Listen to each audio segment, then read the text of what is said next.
ओम हनुमन्ते नमः। बजरंगबली की जय। प्रिय भक्तजनों, मंगलवार का दिन भगवान हनुमान जी को समर्पित है। इस दिन सुख संपत्ति, यश और संतान प्राप्ति के लिए मंगलवार का व्रत रखना शुभ माना जाता है और हनुमान जी से जुड़ी मंगलवार व्रत कथा का पाठ अथवा श्रवण करके इस व्रत को पूरी श्रद्धा के साथ पूर्ण करना चाहिए। प्रिय भक्तजनों, आज हम इस वीडियो में मंगलवार की व्रत कथा सुनेंगे, तो आइए सुनते हैं। उससे पहले आप सभी प्रेम से बोलिए बजरंगबली की जय। एक समय व्यास जी ने कहा कि एक बार नैमिषारण्य तीर्थ में 80,000 मुनि एकत्र होकर पुराणों के ज्ञाता श्री सूत जी से पूछने लगे, हे महामुने, आपने हमें अनेक पुराणों की कथाएं सुनाई हैं। अब कृपा करके हमें ऐसा व्रत और कथा बताएं जिसके करने से संतान की प्राप्ति हो तथा मनुष्यों को रोग, शोक, अग्नि, सर्व दुख आदि का भय दूर हो, क्योंकि कलयुग में सभी जीवों की आयु बहुत कम है। फिर इस पर उन्हें रोग चिंता के कष्ट लगे रहेंगे, तो फिर वह श्री हरि के चरणों में अपना ध्यान कैसे लगा सकेंगे। तब श्री सूत जी बोले, हे मुनियों, आपने लोक कल्याण के लिए बहुत ही उत्तम बात पूछी है। एक बार युधिष्ठिर ने भगवान श्री कृष्ण से लोक कल्याण के लिए यही प्रश्न किया था। भगवान श्री कृष्ण और युधिष्ठिर का संवाद तुम्हारे सामने कहता हूँ, ध्यान देकर सुनो। एक समय पांडवों की सभा में श्री कृष्ण जी बैठे हुए थे। तब युधिष्ठिर ने भगवान श्री कृष्ण से प्रश्न किया, हे प्रभु, हे नंद नंदन गोविंद, आपने मेरे लिए अनेकों कथाएं सुनाई हैं। आज आप कृपा करके ऐसा व्रत या कथा सुनाएं जिसके करने से मनुष्य को रोग चिंता का भय समाप्त हो और उसको पुत्र की प्राप्ति हो। हे प्रभु, बिना पुत्र के जीवन व्यर्थ है। पुत्र के बिना मनुष्य नरकगामी होता है और पुत्र के बिना मनुष्य पितृ ऋण से छुटकारा नहीं पा सकता और न ही उसका पुण्य नामक नरक से उद्धार हो सकता है। अतः पुत्रदायक व्रत बतलाएं। तब श्री कृष्ण भगवान बोले, हे राजन, मैं एक प्राचीन इतिहास सुनाता हूँ, आप उसे ध्यान पूर्वक सुनो। कुंडलपुर नामक एक नगर था। उसमें नंदा नामक एक ब्राह्मण रहता था और भगवान की कृपा से उसके पास सब कुछ था। फिर भी वह दुखी था। इसका कारण यह था कि ब्राह्मण की स्त्री सुनंदा के कोई संतान न थी। सुनंदा पतिव्रता थी, भक्ति पूर्वक श्री हनुमान जी की आराधना करती थी और मंगलवार के दिन व्रत करके अंत में भोजन बनाकर हनुमान जी का भोग लगाने के बाद स्वयं भोजन करती थी। एक बार मंगलवार के दिन ब्राह्मणी गृह कार्य की अधिकता के कारण हनुमान जी को भोग न लगा सकी, तो इस पर उसे बहुत दुख हुआ और उसने कुछ भी नहीं खाया और अपने मन में प्रण किया कि अब तो अगले मंगलवार को ही हनुमान जी को भोग लगाकर अन्न जल ग्रहण करूंगी। तब ब्राह्मणी सुनंदा प्रतिदिन भोजन बनाती, श्रद्धा पूर्वक पति को खिलाती, परंतु स्वयं भोजन नहीं करती और मन ही मन श्री हनुमान जी की आराधना करती थी। इसी प्रकार 6 दिन गुजर गए और ब्राह्मणी सुनंदा अपने निश्चय के अनुसार भूखी प्यासी निराहार रही और अगले मंगलवार को ब्राह्मणी सुनंदा प्रातःकाल ही बेहोश होकर गिर पड़ी। तब ब्राह्मणी सुनंदा की इस असीम भक्ति के प्रभाव से श्री हनुमान जी बहुत प्रसन्न हुए और प्रकट होकर बोले, सुनंदा, मैं तेरी भक्ति से बहुत प्रसन्न हूँ, तू उठ और वर मांग। तब सुनंदा अपने आराध्य देव श्री हनुमान जी को देखकर आनंद की अधिकता से विह्वल हो श्री हनुमान जी के चरणों में गिरकर बोली, हे प्रभु, मेरी कोई संतान नहीं है, कृपा करके मुझे संतान प्राप्ति का आशीर्वाद दें, आपकी अति कृपा होगी। तब श्री महावीर जी बोले, तेरी इच्छा पूर्ण होगी, तेरे एक कन्या पैदा होगी, उसके अष्टांग प्रतिदिन सोना दिया करेंगे। इस प्रकार कहकर श्री महावीर जी अंतर्ध्यान हो गए। तब ब्राह्मणी सुनंदा बहुत हर्षित हुई और सभी समाचार अपने पति से कहा। तब ब्राह्मण देव कन्या का वरदान सुनकर कुछ दुखी हुए, परंतु सोना मिलने की बात सुनी तो बहुत प्रसन्न हुए और विचार किया कि ऐसी कन्या के साथ मेरी निर्धनता भी समाप्त हो जाएगी। तब श्री हनुमान जी की कृपा से वह ब्राह्मणी गर्भवती हुई और 10वें महीने में उसे बहुत ही सुंदर पुत्री प्राप्त हुई। यह बच्ची अपने पिता के घर में ठीक उसी तरह से बढ़ने लगी जिस प्रकार शुक्ल पक्ष का चंद्रमा बढ़ता है। और 10वें दिन ब्राह्मण ने उस बालिका का नामकरण संस्कार कराया। उसके कुल पुरोहित ने उस बालिका का नाम रत्नावली रखा, क्योंकि यह कन्या सोना प्रदान किया करती थी। इस कन्या ने पूर्व जन्म में बड़े ही विधान से मंगल देव का व्रत किया था। रत्नावली का अष्टांग बहुत सा सोना देता था और उस सोने से नंदा ब्राह्मण बहुत ही धनवान हो गए। अब ब्राह्मणी भी बहुत अभिमान करने लगी थी। समय बीतता रहा। अब रत्नावली 10 वर्ष की हो चुकी थी। एक दिन जब नंदा ब्राह्मण प्रसन्न चित्त था, तब सुनंदा ने अपने पति से कहा, मेरी पुत्री रत्नावली विवाह के योग्य हो गई है, अतः आप कोई सुंदर तथा योग्य वर देखकर इसका विवाह कर दें। तब यह सुनकर ब्राह्मण बोला, अभी तो रत्नावली बहुत छोटी है। तब ब्राह्मणी बोली, शास्त्रों की आज्ञा है कि कन्या 8वें वर्ष में गौरी, 9 वर्ष में रोहिणी, 10वें वर्ष में कन्या, इसके पश्चात रजस्वला हो जाती है। गौरी के दान से पाताल लोक की प्राप्ति होती है और रोहिणी के दान से वैकुंठ लोक की प्राप्ति होती है। कन्या के दान से इंद्रलोक में सुखों की प्राप्ति होती है। अगर हे पतिदेव रजस्वला का दान किया जाता है तो घोर नरक की प्राप्ति होगी।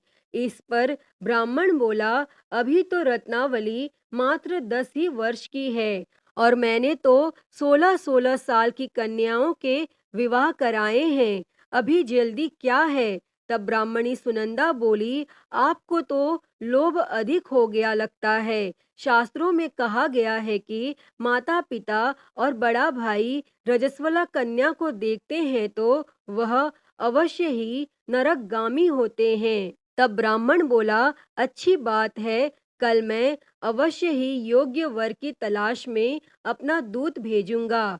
तब दूसरे दिन ब्राह्मण ने अपने दूत को बुलाया और आज्ञा दी कि जैसी सुंदर मेरी कन्या है वैसा ही सुंदर वर उसके लिए तलाश करो। और दूत अपने स्वामी की आज्ञा पाकर निकल पड़ा। तब पंपई नगर में उसने एक सुंदर लड़के को देखा। यह बालक एक ब्राह्मण परिवार का बहुत ही गुणवान पुत्र था। उसका नाम सोमेश्वर था और दूत ने इस सुंदर व गुणवान ब्राह्मण पुत्र के बारे में अपने स्वामी को पूर्ण विवरण दिया और फिर शुभ मुहूर्त में विधि पूर्वक कन्या दान करके ब्राह्मण ब्राह्मणी संतुष्ट हुए। परंतु ब्राह्मण के मन में तो लोभ समाया हुआ था। उसने कन्या दान तो कर दिया था, पर वह बहुत खिन्न भी था। उसने विचार किया कि रत्नावली तो अब चली जाएगी और मुझे इससे जो सोना मिलता था वह अब मिलेगा नहीं। मेरे पास जो धन था कुछ तो इसके विवाह में खर्च हो गया और जो शेष बचा है वह भी कुछ दिनों पश्चात समाप्त हो जाएगा। मैंने तो इसका विवाह करके बहुत ही बड़ी भूल कर दी है। अब कोई ऐसा उपाय हो कि रत्नावली मेरे घर में ही बनी रहे, अपने ससुराल न जाए।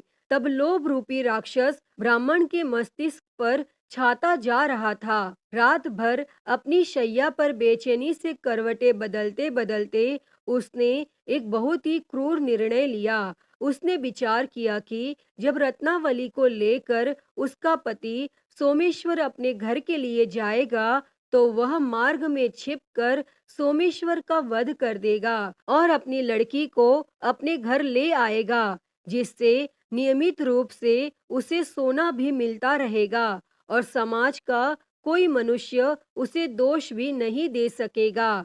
और प्रातः काल हुआ तो नंदा और सुनंदा ने अपने जमाई तथा लड़की को बहुत सारा धन देकर विदा किया और सोमेश्वर अपनी पत्नी रत्नावली को लेकर ससुराल से अपने घर की तरफ चल दिया।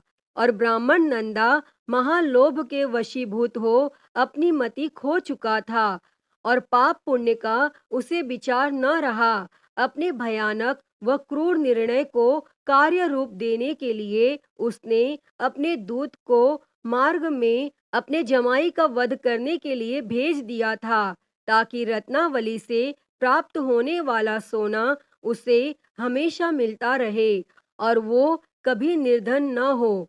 तब ब्राह्मण के दूत ने अपनी स्वामी की आज्ञा का पालन करते हुए उसके जमाई सोमेश्वर का मार्ग में ही वध कर दिया। तब यह समाचार प्राप्त कर ब्राह्मण नंदा मार्ग में पहुंचा और रुदन करती अपनी पुत्री रत्नावली से बोला, हे पुत्री, मार्ग में लुटेरों ने तेरे पति का वध कर दिया है।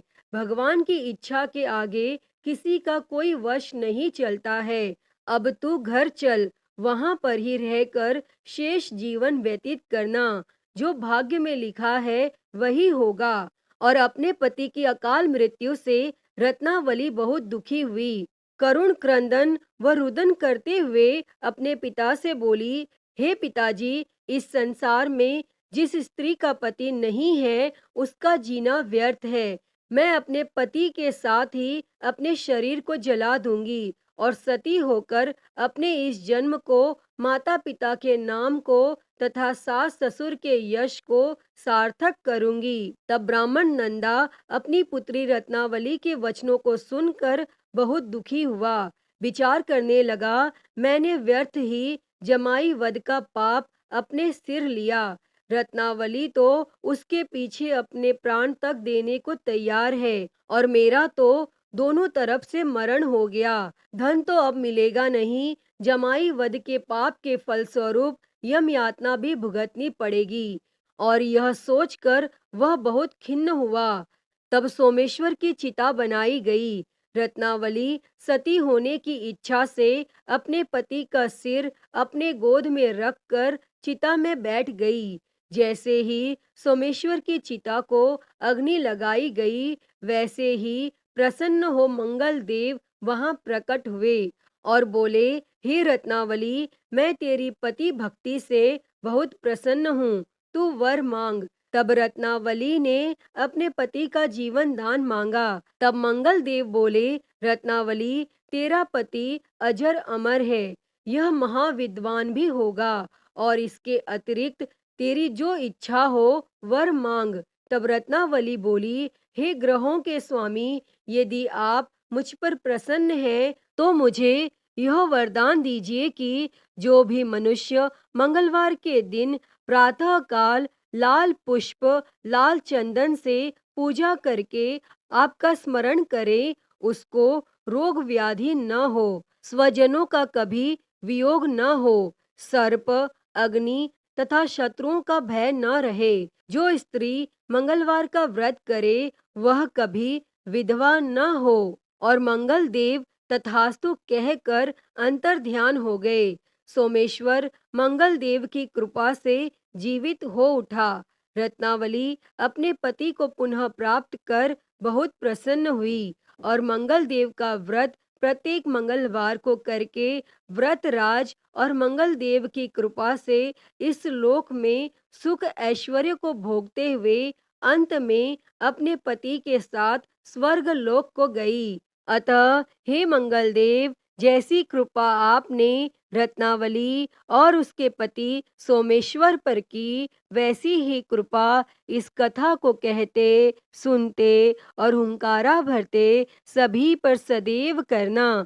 तो सभी प्रेम से बोलिए, श्री मंगल देव की जय, श्री हनुमान जी की जय। प्रिय भक्तजनों, मैं उम्मीद करती हूँ कि आपको यह कथा पसंद आई होगी और अगर वीडियो अच्छी लगी हो तो इसे लाइक करें, ज़्यादा से ज़्यादा शेयर करें और कमेंट में बजरंग बली की जय लिखना ना भूलें। और महाकाल भक्ति ज्ञान चैनल को सब्सक्राइब कर नोटिफिकेशन बेल को ज़रूर ऑन कर लें। हर हर महादेव। धन्यवाद।